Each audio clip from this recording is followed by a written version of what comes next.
Russia నుంచి భారత్కి Igla S very short range air defence systems రాబోతున్నాయి. అసలు ఈ very short range air defence systems ఎందుకు? సరిహద్దు యుద్ధాలు జనరల్గా ఒక man portable air defence systems ఇవి.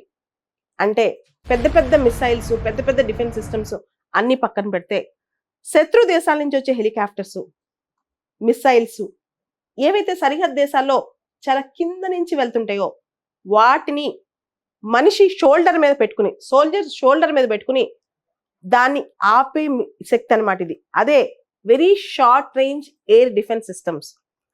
దీని పేరే Igla S. First batch already భారతదేశం రష్యా నుంచి తీసుకుంది.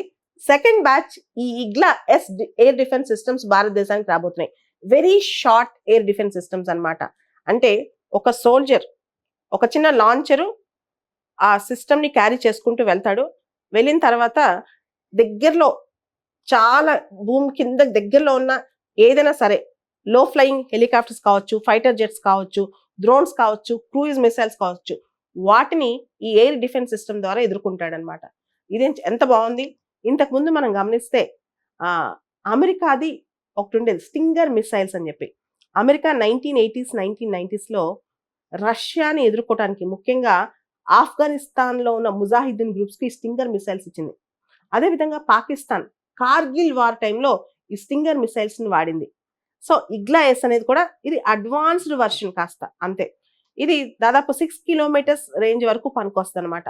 6 కిలోమీటర్స్ రేంజ్ వరకు ఇవి డిటెక్ట్ చేసి దాని ఎయిర్ డిఫెన్స్ని ఎఫెక్టివ్గా వాడగలవు. వచ్చే డ్రోన్స్ని కానీ మిసైల్స్ని కానీ ఆపి అటాక్ చేసుకోగలవు అనమాట. అయితే ఇక్కడ ఇలాంటివే ఫ్రాన్స్వి మిస్త్రాల్ అని, స్వీడన్వి RBS-70 అని ఇలాంటివి ఉన్నాయి. కానీ భారతదేశానికి ఈ మిస్త్రాల్ కన్నా RBS-70 కన్నా కూడా ఇగ్లా ఎస్ మీదే ఎక్కువ మక్కువ అనమాట.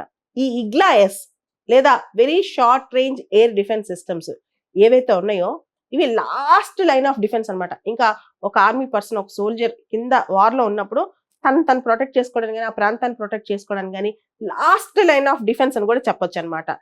జనరల్గా దీనివల్ల ఏమవుతుందంటే లో లయింగ్ హెలికాప్టర్స్ కానీ, డ్రోన్స్ కానీ ఇవన్నీ కూడా భయపడతాయి ఆ దగ్గరికి రావడానికి ఈ ఇలాంటి ఎయిర్ డిఫెన్స్ సిస్టమ్స్ ఉన్నప్పుడు.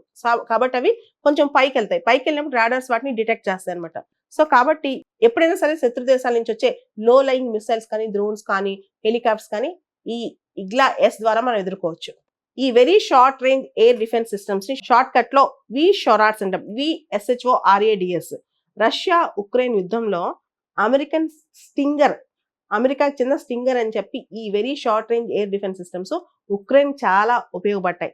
రష్యాని బాగా ఎదుర్కోగలిగింది ఉక్రెయిన్ ఈ స్టింగర్ మిసైల్స్ ద్వారా, ఇలాంటి మోడల్ ద్వారా.